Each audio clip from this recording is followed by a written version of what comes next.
Welcome to the Protagonist seat, the only podcast where Ian burps the entire alphabet. Welcome to the Protagonist seat. The only podcast where Ian burps all the numbers. Even the negative ones. Where do I start, though? You start at the bottom of the negatives, like at the end of those, and then you go all the way through the negative numbers, then to the positive numbers. And then you finish at the last number. Yep, the last number. The last number. The last number, which would be... I don't know, like 106. That's a lot. I don't know if I can count that high. It's a lot of numbers. Do I have to do decimals, too? Yes. I quit. Imagine having to count every single decimal. That would be such a pain in the ass. Also, you have to do pi as well.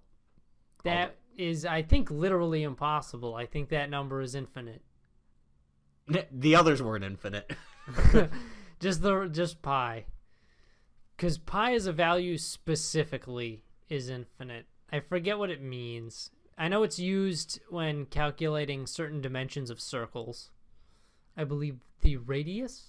Yeah, I'm really glad they taught me that in high school, how to calculate the dimensions of circles and the Pythagorean theorem. It helped me so much in life. Yeah. I use it every day. Now, whenever tax season arrives, I just use the Pythagorean theorem to figure out what the government owes me. The American school system is a joke. It is. But not the Japanese school system. But this isn't a school one. No. Anyway, I like how you started with it like it would be a good transition. Then we looked down at the list and... We'll get to it. He's a teacher. This is British. It's British, though. Fuck. They're That's literally right. in Big Ben. Yeah. Lord Melloi case files. We don't need to do the introductions. You know who we are. Yeah. And if you don't, start at the beginning. We go down the same list every episode. Lord Melloi the second case files still on the train. Yep. But this is a better one than last week. We're 5 of 6, Yeah. I believe. Next week's the last episode, I think. Yep. We are coming down to the end. I know. What a fun ride this season's been. It's been a fun ride. We rode on a train Yeah. for 5 episodes so far. This is a long-ass train ride. It's a good season. Summer's winding down. That's why we're doing the last couple of episodes from our beachfront resort right here. That's where we record from, our beach. Oh, look, the seagulls. the death seagulls are here. The death seagulls. Not the death seagulls. The condor seagulls are here to steal everything from our us. Children and small animals. It's getting worse and worse. Condors are the evilest birds. Why? But there are no condors in case files. No. I don't think. No, not yet. Not yet. So yeah, where we left off, Waver got Melvin to delay the auction by a couple of hours. Because Melvin just does. Melvin is the ex machina character where whenever Waver needs something to happen, he can just ask Melvin and Melvin will do it. Because Melvin has a lot of money, and having a lot of money is like making it, that's life's ex machina. Yeah. Think about it. If you have as much money as he probably has, it's just, oh, I need something to happen. He has basically limitless money. Because he never runs out of it. He's always down to fund whatever bullshit. I don't think he has limitless, because even in this episode, we see him having to put some stuff up as collateral. Yeah, that's true. But now we know mages are so rich that most of them have into, like, the upper, like, mid-hundred millions. Especially when they're from wealthy families or the mage government. And I'm like, that's a lot of money, then. That's a lot of money. They go up to, like, 240 million. One of them, like, by the end, they're almost at, like, 500 million on the last item. And that's a lot of money. That's a lot of money. Even the people in the back were sweating. I like how it shows the reaction shots as the price keeps going up. And then the last person is the guy with the frog for a head. And it's just kind of sitting there with a frog head. I want to know what his deal is. Yeah, me too. Because that guy can't go out in public. No, he has a frog for a head. Is that permanent? Oh, but he goes to see Olga Marie at first, and Before the auction. yeah, and she slaps him across the face because he asked for her help, and she's kind of pissed off that he's daring to go against policies, because no one goes against policies. it's like, two of you are lords. Yeah, That's pretty big. we're big dudes. Well, she's not a lord; she's the daughter of a lord, but because still, she's got the Marisbury is still alive. Yeah, He's not dead in this timeline. but she still pretty much has the weight of a lord behind her. Yeah. Also, did you watch the episode 0 thing for Babylonia? I did. Her dad looks like 22. He does. He is super young looking. I watched it and I was like, that doesn't seem right. He looks younger than Romani. He does. Her dad is a fucking twink. For a man who was responsible for Romani, hold on, because there's a lot of shit to unpack with that one, actually, because he was a grown man when Romani was born, and then Romani comes back. I don't know if he was born or just incarnated, like, instantly as a man. I'm trying to think, because part of me wants to say he, like, actually had to grow up, but I can't remember. And this would be going based off of the Babylonia 0 episode. Yeah, because that gives us more into his backstory than the game ever did. Than the phone game. Yeah, it turns out the phone game didn't go deep enough into the lore. The phone game, which already has a surprisingly deep lore to it. Oh yeah, get ready for next season, because that's what we're gonna just be going off on.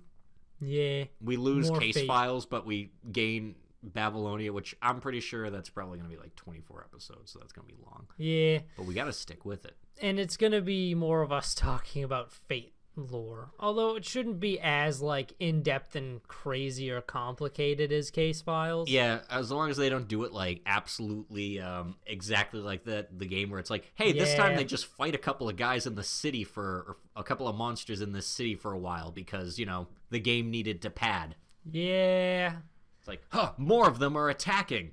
All right, what's the next mission? Looks like you're still being attacked. Looks like we're still being attacked in the city. Let's keep fighting. I'm looking forward to Ishtar being useless goddess. Yeah, that'll be fun. Like the part where she has to actually wear like the tablet that says like worst goddess. Yeah. There's a lot of good stuff in Babylonia. I'm looking forward to that. Yeah, and we get to see good Gil, because Gil's never usually good. Yeah. He's always a dick. That's going to be weird as shit. I guess. And we get to see Ozzy with his head barely attached. No, that's in Camelot though. Oh, shit, that's right. I'm mixing them up. I'm mixing up Babylonia and Camelot. Because you can't stick those two together, because that's a dangerous thing. Yeah. Except for the Nero event where they both get along because they don't think that they both assume that the other thinks they are the greater king. It's like the perfect misunderstanding. Yeah, where they're like talking and it's just like, hey, like we don't need to participate in that event. We both clearly know who's the strongest. Yeah, it's not even worth saying. Oh, I know, the difference is night and day. Oh, please, you're embarrassing me. No, it is I who's embarrassed. Yeah. That's good shit. And they both don't realize, no, he thinks he's the strongest, not me. For a phone game, it's got some good dialogue in it. Yeah. But anyway. Yeah, so back to the actual show that's on. We're actually not talking about the phone game. Or the show that doesn't air until next season. Exactly. But you know what we're picking, so a good little spoiler right there. Spoilers. Why would we not, though? We always bring it up. Come on. If you watch, you know. You guys know. Come on, you should know. There's always going to be shows that we're like, yeah, we're going to definitely be picking up that one. But yeah, he talks to Olga Marie, and he basically praises her for being strong in the whole situation, and says he wants her help and not to use her as a lord, but her herself's help.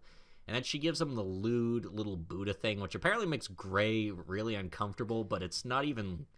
It's not that bad. It's not. It's just like a little wooden carving of like two people banging. And not in like a super explicit way either. They're just kind of wrapped around each other. Yeah, but she doesn't like looking at it. Yeah, it really bothers Gray. Yeah, she's all like, "Duh." She faints later after he holds it up right in front of her face. It's a good thing mages don't use the computer. Yeah. Yeah. She would have a hard time. But he's like, yes, of course. It's all so simple. This wasn't actually a mystery, but an echo of a mystery. And we're like, well, we don't know because we can't solve it. Waver, what the fuck does that mean? And then they go and do the auction, and then everyone starts bidding on the eyes, and everyone sweats except for the frog guy because he's a frog. Pink eye patch girl wins a couple of things. The super obvious anime character. Yeah, the character who is from an anime, even though these are high-class mages in England. There's just that one girl with snow white skin and eye patch and pink hair. Yeah, and she wins a couple. And then when the big eyes come out, the ones that everyone wants, which are... gotta keep those eyes open. Which are the executioner's eyes that they took. Yeah.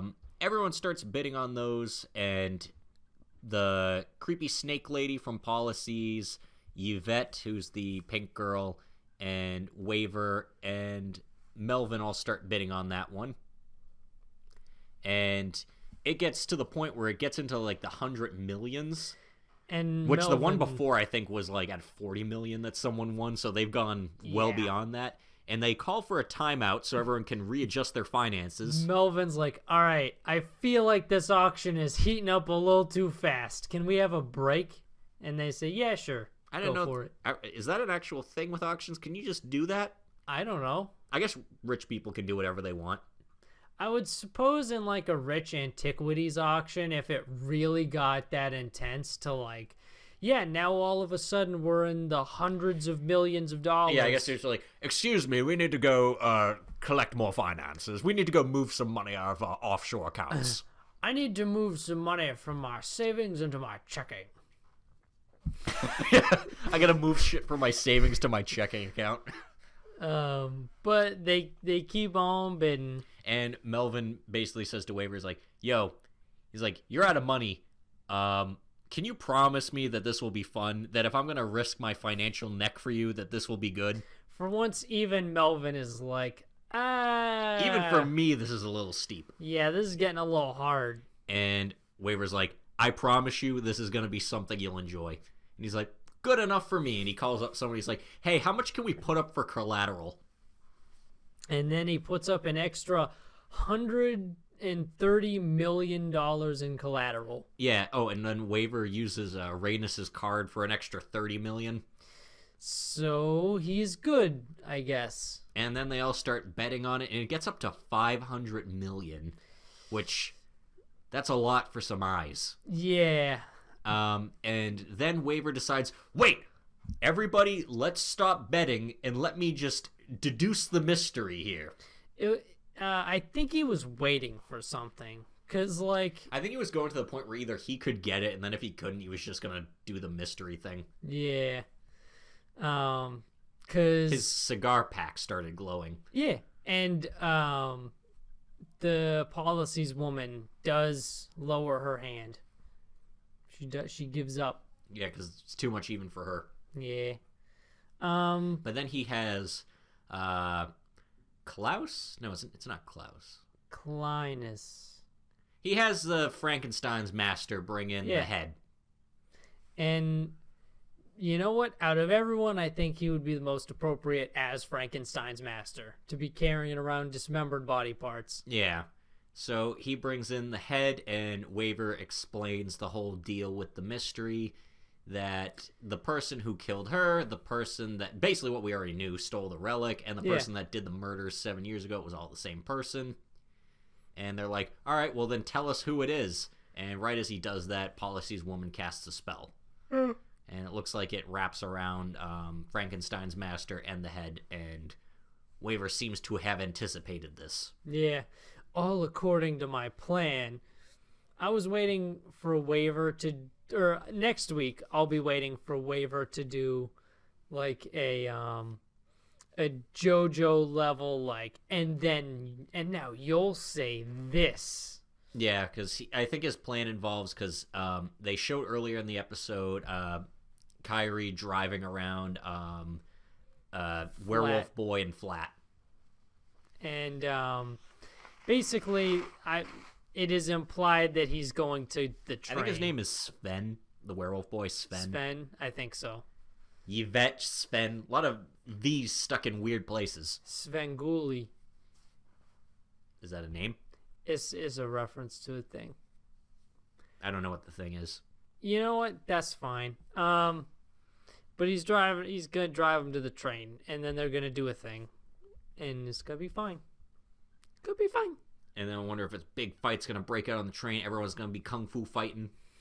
It's probably gonna be a little bit frightening. Yeah, those cats are fast as lightning, you know. Yeah, little Bobby Chin and little Jenny Chow. I don't think those are the names. I'm pretty sure the first one is Bobby Chin. I think so. I have it on my iPod. I'll listen to it on the way home. I have Kung Fu Fighting on my iPod, okay? By superstar musician Carl Douglas. So that was 20 minutes of Case File, so we should probably move on. Yeah, we should move on to the Abandoned Sacred Beasts. So we got a centaur man voiced by Sugata. That's right. I was trying to remember what happened in this episode. We fight a centaur. Yeah, Centaurus. Very creative. And he so at the beginning, Hank is getting tortured by Frank. Yeah, Hank is getting tortured by. Actually, he doesn't even end up torturing him. He's gonna torture him, but Charles steps in. She's like, if Hank goes evil, I'll kill him, so it's all good. And he's like, well, I can trust the word of this girl who's not in the military. And then Liza also shows up and was like, hey, I was eavesdropping too. And then they kind of move on from that. Glad no one posted guard for this military torture session. Yeah. And then it turns out they're like, oh, well, our orders have changed. We're here to go take this fort because Kane Madhouse has placed a fort right on the border heading towards the capital. So they're at the fort and everyone's getting sniped by arrows, and Hank immediately knows who it is. Because he uses a bow and arrow, so that's a pretty unique instrument. Yeah. So he knows it's the incarnate Centaurus, and yeah, he's this former doctor who wanted to help people, and then he realized all the people he was helping were just going back into combat dying. So then when he fought, he was saving people because he was killing the enemy, and then he just went crazy like all of them do. Yeah, I did feel bad for him, though. Because, that's got to be pretty traumatic as a doctor. Yeah, and he was voiced by Sugata, so, it's always good hearing him. Yeah. And For reference, that was Yang. Yeah. And Joseph Joestar. Yeah. Dr. Vare. Dr. Vare? Yeah. From Symphogear. Oh. That's, He's a lot of characters. He is also Bad Solomon. Really? Yep. Oh. He's a lot of characters. Wow. But I feel bad for him. Except now that he's evil and he's super insane. So they storm the fortress and then they fight. And then Hanku.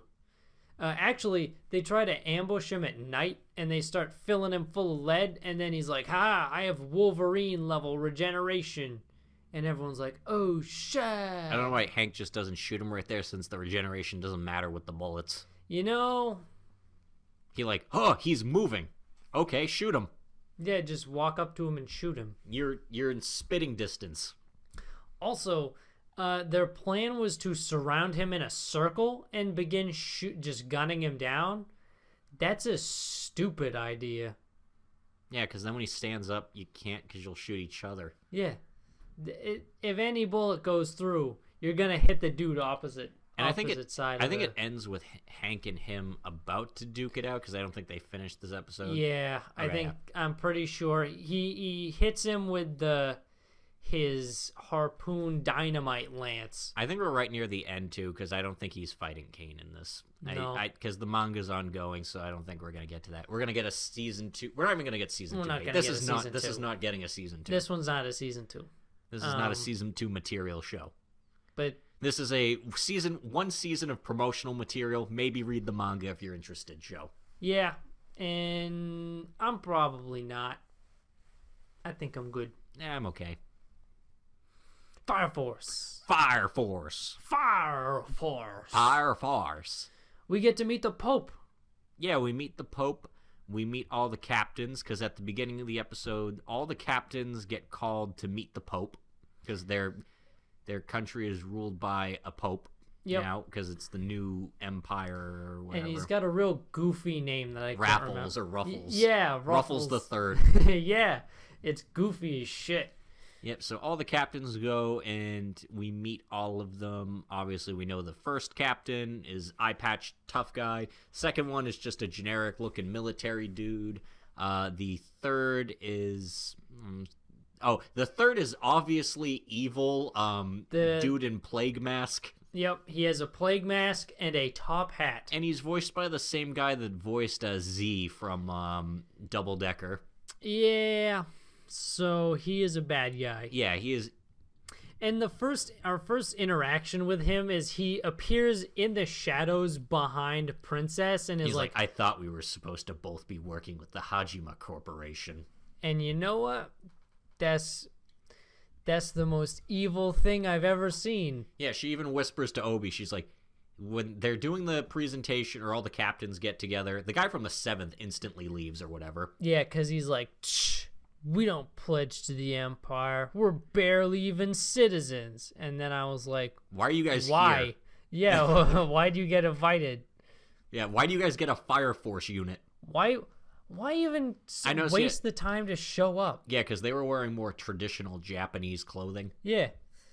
And I think he mentioned something about being like a militia or something that got brought into the fold. Yeah. Probably just to be like, hey, stop fighting us now, guys. You're part of the thing. Aha, we made you one of us. But yeah, so they leave instantly, and even the Pope guy's like, hey, come back. And they're like, nah. Nah, I'm good. So they're all worried about Shinra because it turns out he's the pure white flame that they're all after. And they're discussing, hey, maybe we should keep him... or the plague mask guy is like, maybe we should keep him, secure so nothing bad happens. And then Princess whispers to Obi, and she's just like, they just want to do experiments on him. And Obi's like, actually, we'll keep him safe. We'll keep the 8th. We'll keep him safe. It'll be fine. And I also like how he says that, and the first thing he does after the meeting is he just leaves Shinra there because he's like, yeah, Shinra just wanted to explore the plant. And then Joker shows up, and then he's like, hey, I'll give you a little secret. I don't want to fight right now, but your brother is secretly part of the Evangelists. Yeah, he's with the Evangelists. He's a knight with a bad guy. And we see at the end of the episode, too, a guy with Shinra's smile but white hair. Sitting at the head of the Evangelists. Yeah, and he's like dressed like a crusader. Yep. With a sword and all. Yep. So, yes. And yeah, that's basically the episode. Oh yeah, then he goes back and they have nice comfy times at the station. And Arthur shows up again after being lost for an episode. And they have to do a bunch of paperwork, and it almost kills Arthur. Yeah, which, you know what? I think that was pretty literal. I think Arthur legit almost died. And then they have to cook dinner, so they send the girls, and it ends up being a disaster because Tamaki's, like, lewdness. She shows back up, and she's, like, just wearing an apron. And they're like, how? You were wearing a jumpsuit. You were wearing coveralls. How did this happen? And then the captain, the second lieutenant decides, I'm just going to go and do it. Yeah, because, of course, stern lieutenant can cook. And we get to see a soft side of him where he's like, Shinra, come and help me. And then they're both just quietly cooking together, and he's like, hey, I like it here at the 8th. If you have any problems, you can talk to me or the captain. And Shinra's like, you know what? Thanks. I like it here too. And then while he's at dinner, he's sitting there, and even Arthur's giving him some of his food. Yeah. And then after he's like, all right, everyone's being overly nice to me, so I got to explain what's up then. Because everyone's been like, hey, Shinra, you doing okay? You've been a little weird since that last encounter. And he's like, hey, I think my brother's alive, and he's part of the Evangelists. And everyone's like, okay. And they're like, okay, we'll treat the whole thing then as your brother is alive and treat it more of a rescue. And he's like, thanks, guys. Ba-dum-bum. Yeah, I like comfy time. I like comfy time with everyone because I like scenes like that. Fire Force flip-flops for me. I like it goes up and down. Didn't like that with the previous episode. Like this one, and it'll just go up and down, up and down. Yeah. I like all the weird things with all of the small bizarre details. Like the fact that, all right guys, we're going to begin investigating into the evangelists. And like after every mission, they do paperwork. You know, all right guys, we beat the bad guys. Yeah, they got to do their reports. Now let's sit down and file reports. And I like things like that. There's a lot of weird, detailed touches. Yeah, it's nice. Like Shinra and his stupid superhero names. I also like I like the aesthetic because I like the character designs of the Soul Eater guy. Yeah. Like when Joker like leans into him. Yeah. It looks really like creepy. I love how flexible they are with the characters' designs because they're willing to make them look like extra creepy. Because back in the day, I really loved Soul Eater. That was one of my favorites. Yeah, Soul Eater's very good. And then I watched a lot more stuff, and I realized, or I read more of the manga too, and I was like, why did they end it with Courage Punch? Yeah. Although the manga ending wasn't any better. Soul Eater just kind of ended. That was the worst thing about it. Yeah. It just was like, all right, now it's over. With Soul Eater, it's about the journey, not the destination. Yeah, which was a shame because it was good. It was. Yeah. You know what else is good? Dr. Stone. Dr. Stone is real good. I like this show a lot. I have a confession to make. I myself have the fuzzy eyes. Oh no! I myself have the fuzzy eyes. You got the fuzzy eye sickness? I got the fuzzy eye sickness. Yeah. I do declare I have the fuzzy eye sickness. As soon as Senku was like, yeah, we'll take the melon off of Melon Kid. I was like, oh, she just needs glasses. Yeah, so they take them at the beginning of the episode, they take the melon off of Suika, and yeah, so she's like I suspected, she's super cute. But then her face contorts to this like wrinkled like squint she's doing, and they're like, "Ugh, why? Ugh, why?" And she's like, "I can't really. Every time I look at stuff, it's all really fuzzy and hard to see. But when I put on the melon, it's easier for me." And he's like, "Oh yeah, that's the pinhole effect." No one cared who I was until I put on the melon. No one cared who I was until I put on the melon. But yeah, Senku is like, all right, next step in science drugs. We need glass. And that's what they do. And they make glasses. Yep. Because they're like, hey, let's make little lenses for her. And it's cool. Yeah. Cause I like watching them make things. I didn't know that's how making glasses worked, is you just kind of like finally like... Pretty much. Chisel it down. Pretty much. But yeah, so they make her some glasses, or they put the glass specifically in the melon as like the holders, so she can basically still wear her melon, but now it's glasses. But now it is melon glasses. And there's a nice scene where Chrome and Senku take her to a sunflower field. He's like, "What do you see?" And she's looking around at the sunflowers, and she's like, she can kind of see it, but it's all fuzzy. She's like, "Sunflowers, but I can barely see them." You know I can't really see. And he's like, "Try this," and he puts the helmet on, and she can see for the first time. Everything's super crisp and clear. Oh, and it's so good. This scene made me bawl my eyes out like a small child. It did not do that for me, but it was very nice. Broke down. I sprinted into the street and I shouted about the emotional roller coaster the show took me on. It's true. He did that. I saw. You specifically came over to my house to see if I would like this episode of Dr. Stone. And I just watched you outside in a bobbling mess, just... And I'm like, "Ian, put clothes on. Stop playing in the mud." Yeah, it was rainy. But yeah, they make her glasses, and then they fix her fuzzy eyes sickness. And then Ginro and Kinro... Yeah, they're training with training. Kohaku, and we realize Ginro secretly has the fuzzy eye sickness too, but he doesn't want to say anything. Because Ginro and Kinro are off at one point, and Kinro does. Sorry, Ginro's the blonde one. Yeah, and Ginro looks at him and he's like, "Hey, man, why don't we just tell Senku that you have the fuzzy eyes too, and he'll make you some glasses, and you won't suck so hard at combat." And he's like, "Real men don't make excuses, because you know what? Kinro believes in toxic masculinity." Yeah. Here's the bad part, though, because your eyes get, like, more used to the glasses, so if you don't have them anymore, they get worse. Like, for example, not having them is worse. Like, I wear contacts. If I don't have them in, can't see shit. It wasn't like that in the past, though. It's because I keep upgrading glasses, and my vision keeps getting more adjusted to those. So what if Senku just died? Her vision would be worse now, because she doesn't have a new prescription to upgrade to. Because the glass man is dead. That's true. So he's potentially doomed this child. That's just forever. the way I think about things.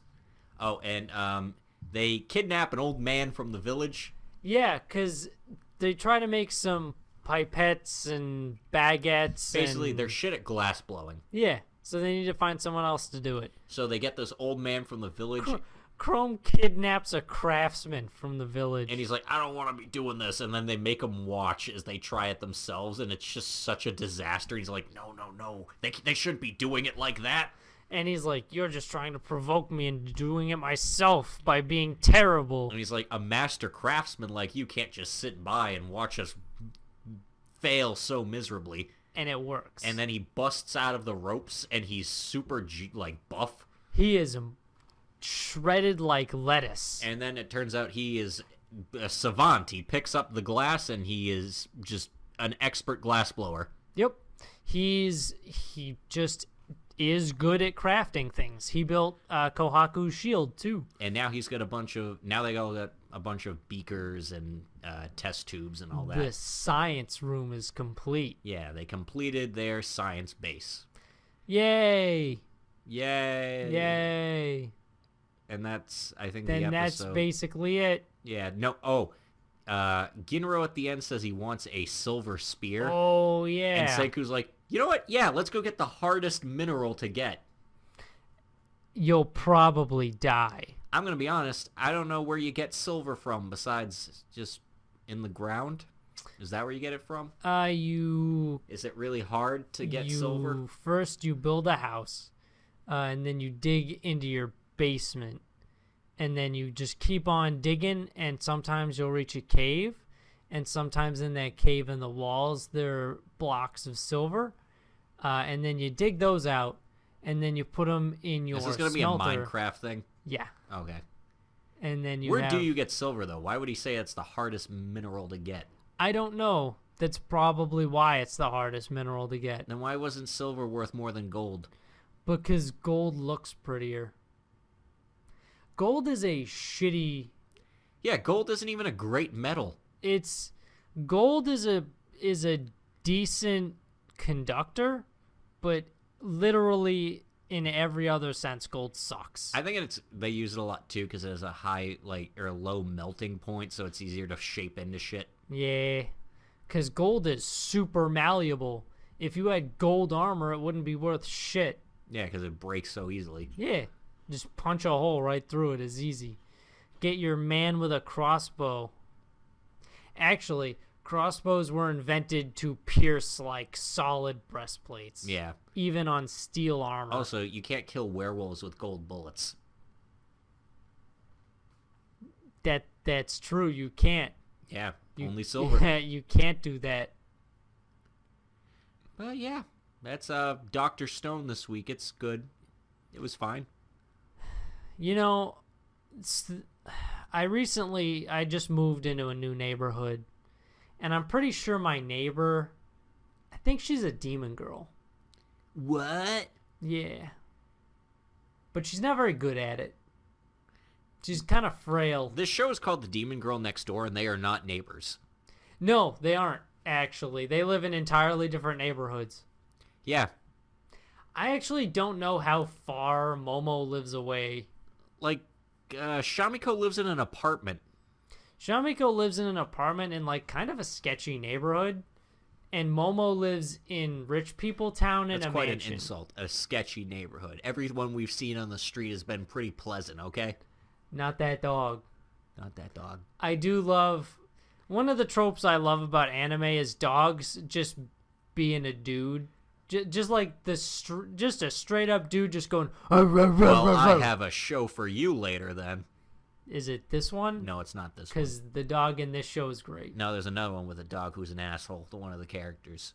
That's pretty good. Gabriel Dropout. Gabriel Dropout? It's actually kind of, it's not that similar, but it's a cute girls doing cute things show where this girl is an angel from heaven that goes to live down in the human world, but she immediately, like, she picks up an MMO to, like, basically, because she's like, oh, what's this? Oh, it's a computer game. Oh, I need healing. All these people need help. And then she gets addicted to MMOs and she becomes like a slob and like an asshole. That's great. Like her halo ends up getting all like black on the edge and one of her friends, her best friend is a demon who's the nicest person and is really shitty at being a demon. So you have a person who's shitty at being an angel and shitty at being a demon. That's really good. And there's an asshole dog in it. I like it. But I yeah, like that a lot. It's good. Watch it. Reminds me of this one. Yeah. But in this episode, the laptop's broken.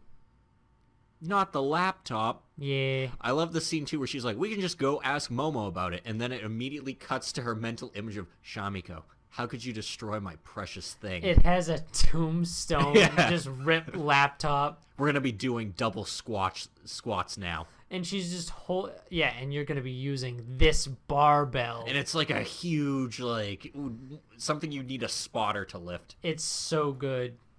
Man, I love all of Momo's internal shit. Or all of Shamiko's internal shit with Momo. But yeah, they end up going to Momo's house. And they ask Momo she asked Momo if she could play along, that she's like, hey, can you... first of all, I love the cat. The cat is amazing. The time hath come. The time has come.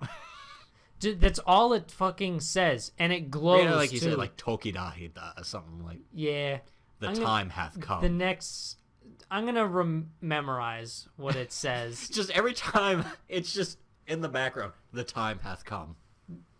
It just it random. In the deepest voice. It's great. I love the dude who voices the cat. They ended up, so she's talking with Momo, and she's like, hey, can you pretend that, that you're not a magic girl or anything? And she's like, I can, but it's kind of bad to lie to your sister. And she's like, yeah, you're right. And she tells her sister, Rio, and she's like, Momo is actually a magic girl. And she's like, yeah, I kind of knew the whole time. But that's pretty cool that you subjugated your enemy to work for you and join your ranks. I love when they first arrive because Shamiko sees that Momo is just eating chips. So Shamiko's like, you can't just eat junk food. I'm going to make you dinner.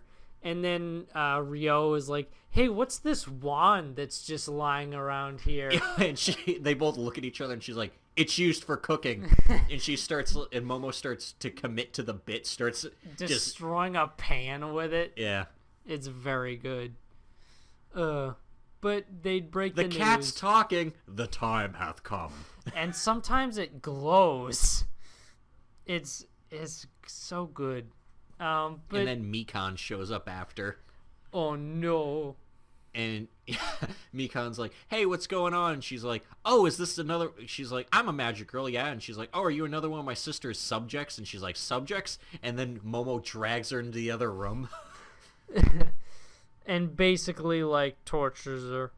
And then she comes back out. She's like, I'm one of Shamiko's subjects. Yeah, I'm one of her subjects. You didn't have to poke me with my ice cream. Because it was cold. Yeah. It was the cold ice cream. And then they, the laptop's fine. Turns out they were just using it in a really hot environment because they don't have air conditioning. Yeah, which makes me wonder just how hot is Shamiko's apartment? Japan gets hot in the summer. Yeah. But no one ever really... Because her mom wears a sweater. all the time. That is correct. That is correct. You're right. You're right. Several sources have claimed this to be true. You're right. I think that's You're why correct. I've never really thought that their apartment was that warm, because she wears the same thing in every episode, and it's a fucking turtleneck sweater. Yeah. So maybe she's just one of those people. She's always cold. Yeah, she's a mom, and I notice moms are always cold. Yeah. Moms are just always fucking cold. That's true. That's true. Why, Ma? Ma! Ma! Why you cold, Ma? Why you always cold? What the fuck is that, Ma, Jay? come on, what the fuck, man? Grandma! What's this fucking thing in the garden? I don't like that fucking cat. The time hath come. Okay, that's good. That's a good one. Yeah. Can we get that edit where it's that meme video, but it's the cat from this show? Just this cat's time. looking at me. The time hath come. It looks like Grandma. The time hath come. Oh, but that was actually the B plot. We did it in reverse. The A plot was the Occult Girl. Yes, Super Occult Girl shows up and is like, hey, let's do some experiments today. And they go to her workshop, which is right behind. It's in like the shed behind the school. It's in a creepy shed too. I loved this scene where they go in and immediately it's a bunch of weird shit, like weird pictures and a creepy doll. And Momo immediately is like, yeah, nope. And she takes out her wand ready to destroy the place. It's so good.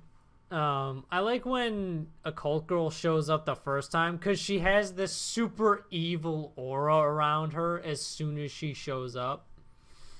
Because she does evil shit. But yeah, she wants to experiment on Shamiko, and Momo's like, wait a second, I'm technically in charge of Shamiko right now, so you have to run all of that by me. I'm now Shamiko's producer. And basically, Momo shoots down a whole bunch of ideas. But then she's like, what if I use the Ancestor? And she's like, yeah, it's fine.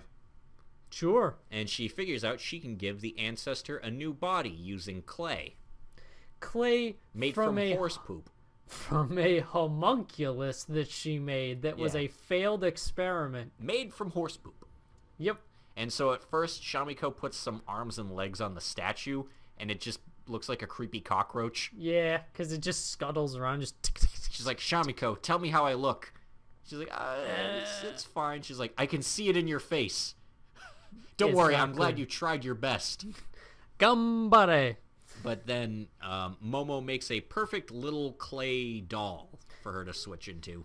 And she models it after Shamiko, and she uses some of her magical energy to make it work. And she can switch to that and move around for a little bit. And then she's like, hey, this is actually really great. And then she plots like, hey, now I can... She like, Momo thinks I'm not going to do anything in this form. But now that I have the ability to move, I can easily plot against her. And then Momo does the Joseph Joestar thing where she's like, and then you'll attack me in my time of weakness, right? And she's like, what? I would never do that. And then she realizes Momo has full control over her body. Yep. So Momo makes her dance. And she's like, Shamiko, back me up here. And she's like, sorry, Ancestor, you communicated your entire plan to me through telepathy. And then we get a little bit of a different ending. Because instead of Shamiko being the one who's like, you haven't won this time, it's the Ancestor. Gambare, Lilith. Gambare, Oji-san. It's good. This is a good show. I like this show a lot. It's a good show. I enjoy watching it every week. You know what actually had a good episode this week? I'll actually say after being just kind of okay most of the time. Mao-sama. Yeah. Retry. This was a pretty good one. Yeah, I enjoyed this one. So the first part, he goes into town, and He goes into town. And Yukikaze, who is the trap, and Mikan show up. Another Mikan this season. Yeah. 2 Mikans. But yeah, Mikan is the brawler chick. Yeah, she's the fighter. Yeah. Who wields a big sword. And they both run into him, and Yukikaze is super into him because Yeah. And another important piece of information drops this episode. Mao-sama doesn't know that Yuki Kaze is a dude. Which I guess makes sense. I mean, it's hard to know without being explicitly stated. Yeah, so they end up taking him to the adventurer's bar because he wants to know more about dungeons and stuff.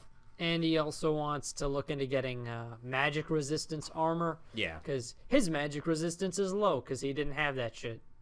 So he ends up going with them, and Yuki Kaze just makes a bunch of, like, dirty innuendos the whole time. Because that's all that he says. That is all of his dialogue. Yeah, and they mostly just chill out there for most of the episode. And meanwhile, on the other plot, back at the ranch. Yeah, meanwhile, back at Rabby Village, Meanwhile, back at freaking Robbie Village. The eldest sister priestess ends up going there to basically confront the Demon Lord. Because she wants to go get her sister back. And she immediately shows up and gets yelled at by Gate of Gun Babylon dude. And he starts just yelling at her like, hey, are you the light user we conscripted? Hey, what are you doing? We need you to get to work. Come on, go purify those rocks or whatever. And she's like, oh, okay. What are you doing showing up to work in that white dress? You're not dressed ready to do work. And he basically forces her to do work by just yelling at her until she goes and does it. Yeah, and she does. And that's when her sister shows up. The one who's voiced by... shit. What? The Shirogane. No. The other one. Not Shirogane. I have no idea from Love is War. Kaguya. Oh. What? The voice actress for Kaguya is the same as the voice actress for the youngest priestess. Oh, for Luna. Yeah, okay. Luna. Luna Elegant. That's right. Yeah, because everyone has a weird name in this. Yeah, I already have a hard time remembering people's names. Like Shrimp Fly Butterfly? Not hers. Hers is actually super easy because it's great. Or Tron, because I love that movie. Yeah. Tron's a good movie. I've never seen Tron. Guys, watch Tron. I haven't seen the Tron. original 1980s Tron. It's a very good movie. Tron Legacy is also pretty solid. But it's not as good, do you think? No, but I don't know how much of that is my own personal bias and how much of that is, like, actually true. Oh, but Luna has the bunnies show her to the hot springs. Oh, yeah, Tron is not a seasonal anime. Yeah, no. Not yet, anyway. Not yet. They have her get shown to the hot springs, and she immediately walks into the guy's, bath. She walks into the guy's bath, because I guess she has to have a run-in with a guy. Probably Mao-sama. Yeah, we gotta have that thing where she walks in, and then he's, like, naked or something, and then she's like, ah! Oh, no, we're both naked. And that's where we let off, so we'll see what happens next week. Yeah, she's... What better place to get the bare truth than a spa? Hey. That is a thing that she says. Are you lost? He's looking around. Looking around. Looks around. I don't know. I don't think so. Well, Shion sure is this episode. Shion is lost as hell. This is the recovery episode. Not a lot to talk about. No. She just kind of gets lost and finds a rock island, and she's like, I guess I'll just survive here. I can't survive here. But Homare finds her, because Homare... This is the one episode where she doesn't listen to her dad's advice, which is, hey, look out for yourself first and foremost in a survival situation. Looking out for other people could cost you your life. But she builds a quick raft and goes out to find... Shion, and she does find her, and everything is well. And the other girls are just kind of handling everything on their own on the island. They're like, we trust that Homare will get her back, so we will cook dinner for when they return. Yep. That is the episode this week. That's it. Not a lot to talk about. No, pretty quick, pretty simple. Quick and simple. You know what's never been quick and simple? It has never been quick and simple. Astra fucking Lost in Space. Yeah, so where do we start unpacking this one? I guess we start at the beginning.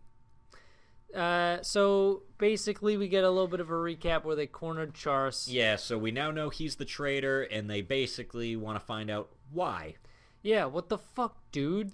And we find out his backstory was somewhat of a lie, but he's the clone of the king, and he was going. The reason he didn't kill everyone right away was because he didn't want to kill Ares. Because Ares is a clone of the princess. And the princess was like an older sister to him. Yep. And so she ended up dying because an assassin like pushed her off a cliff or whatever. Yeah, because I guess in the castle gardens, there's just dangerous cliffs with no railings. Yeah. And that seems like a security oversight. And Charce's whole mission was to basically be the king's new body, but when that fell through, he was like, hey, I got a mission for you, but I give you permission to make friends and enjoy yourselves for like the weeks leading up to it. Yeah, enjoy yourself for like the week leading up, and then, kill all of them. Go to Earth and die with everybody. And that's what he does. Turns out Ares is a clone of the princess. Because the princess didn't like the whole cloning thing, so she was like, Dad, why'd you make a clone of me? I said not to. Well, I made the clone in case you need organs. And then one of her maids, she said, had run away with the baby, which was Ares' mom. Yep. And then she dies. Which is interesting when you think about it, because that means Charce and Ares biologically are a father and daughter. Yeah. Biologically. And they're basically the same age. Yeah. It's interesting. Yeah, it's like, hey, I'm technically your dad, genetically. I mean, at least we know that she is secured as Kanata's... She's gonna win the Kanata Bowl because she should not enter the Charce Bowl. No. Even though they are two individual people, genetically that is not... You don't want to mix that. No, that's bad. That's how you get kids with fucking, like, 5 eyes or something. Yeah. With spider teeth. But they're like, Charce, that's stupid. Charce, you're a big dumb idiot, man. We're your friends. Yeah, and they give him the whole friendship speech, and they're even Olgar is like, Charce, just fucking come back with us. Yeah, we're friends. Whatever. We'll just keep being friends, man. And he's like, fine, we are friends. But I just also gotta tell you, I had 2 wormhole devices. I kept one in my left sleeve, but I kept a backup in my right sleeve. And he makes it, and they think, like, oh man, Charce is gonna try to kill us again. They're like, wait, no, he's gonna try to kill himself. Yeah, Ares is here. He's not gonna kill Ares. So then they realize he's trying to do a suicide, and Kanata's like, nope, not gonna let ya. This scene was cool as fuck. Yeah, they thought Kanata was gonna run through it. He's gonna run over it. But then he does what he did in the very first episode with his gravity dive bomb, where he jumps over it with the gravity shoes. I like this scene a lot because Kanata takes off running, and Ares remembers going in chronological order backwards all of the times that he just ran into action. Just running into action. And she was like, even from the first time we met. And that was when he had his gravity shoes. And then a couple episodes previous, we had Zach fix his Chekhov's gravity shoes. But he jumps over it, and he releases his ultimate ability.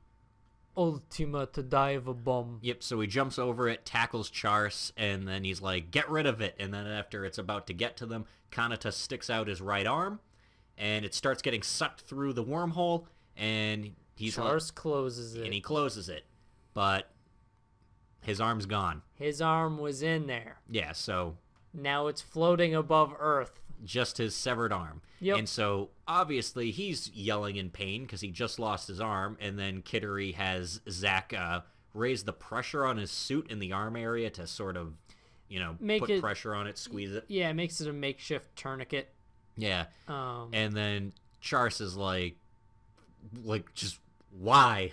Yeah, what are you doing, bud? And he's like, hey, Remember when I said I would get my own ship? He's like, you owe me big time for this. He's like, you're going to be my right-hand man. Yeah. And it's fitting because he just lost his right hand. I thought that was pretty good. I like that. And there's a nice little still at the end where it's him helping Kanata back up and them heading back to the ship. Yep. So Chars, the traitor, has officially joined the party.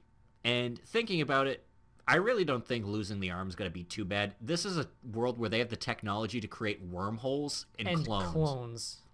Yeah. At the very least, if you can't genetically grow back a hand, you probably have some really good bionics. Even with, like, stuff we have today, that would still be pretty good. Because, like, Earth before disaster had enough technology to open wormholes. So he should be fine. I thought you were about to say stuff we have, like, our timeline right now. Because you lose an arm now, the bionic arms you get are just... It's like, hey, I can open and close my fist. It only takes 60 seconds. Yeah, they're not as good. But we're getting there. Yeah. If one of these days I'll get my bionic limbs so I can finally complete my actual Adam Jensen cosplay. I didn't ask for this. I want to go full bionic. Give me Cyberpunk 2077 already. You know, I'm going to replace everything. Have you ever played the first XCOM? I've never played a single XCOM. The first one's pretty good. I thought that was like an alien fighting game. It is. Not like an alien fighting game, just like a game where you fight aliens, but it's like tactical. It plays like Valkyria Chronicles, right? Yeah, it's a tactical... I only play weeb games here. It's a tactical squad-based... turn-based strategy game, and one of the units you can get in some of the DLC is a mech trooper, where literally what they do is they reduce people to a torso and just give them like attachment ports on where their arms and legs used to be. So whenever they have to go into combat, they just stick your little torso in this huge mech body. Honestly, I can't see the downside to having... The only downside to having, like, bionic, like, arms and legs would just be your sense of touch would probably be gone. Yeah, but even so... Because think about this. You couldn't pet a cat. I can live with that. I couldn't deal with that. If I can have Adam Jensen arm blades, I'm okay. Arm blades would be pretty cool. Arm blades would be real good. But that'd probably be a tough sell. All right, so I want my new arms to have arm blades. Why? Because it'd be cool. Yeah, just give me a safety hazard in my bionic limbs. We need bionic eyes. Give me a heads-up display. Honestly, imagine having bionic eyes and they put a little USB port on your temple. I mean, it'd be pretty practical. I mean, yeah, where else are you going to put the USB port? I can think of a place. Jab it in your pee hole. I was going to say the back of your neck. No, you put your USB in your pee hole. It's that's your USB hole. No, that's your aux cord jack. Hold on, guys. I had my vocal cords altered so I can play music out of my mouth. I just gotta plug it into my pee hole. I'm just gonna plug the aux cord in. That's the fun part. Really, bud? You couldn't spring for Bluetooth? Technology. Yeah. Hey, if you want to listen to us ramble some more, or if you enjoyed us rambling about just dumb shit. Like our pee hole. Like aux cords. In our pee hole. Yes, you've said that multiple times now. I'm sure you have made at least one person uncomfortable with that bit. Yeah, we're going to drop down to 18 subscribers. Oh, no. Don't worry, when we get to 20, we'll do a big special. Yeah. Milestones. We'll have our big 20 subscriber milestone. Yeah, we have small milestones. But if you enjoyed it, feel free to drop a like on this video. And if you want to receive updates on when we update new shit, yeah, subscribe. Or ring that bell. and make sure to ring the bell. Also, we have a Twitter if you like Twitter. Everyone likes Twitter. Everyone likes Twitter. Everybody likes Twitter. The president loves Twitter. Yeah, he does, doesn't he?